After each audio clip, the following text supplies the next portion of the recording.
नमस्कार, मी Gayatri. ABS news मराठीमध्ये आपलं मनापासून स्वागत करते.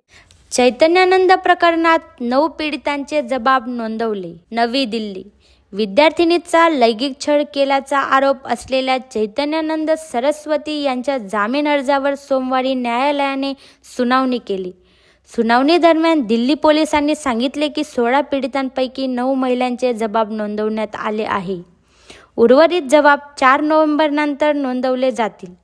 पोलिसांनी तपासाचा स्टेटस रिपोर्ट दाखल करण्यासाठी वेळ मागितला आहे. ABS news Marathi.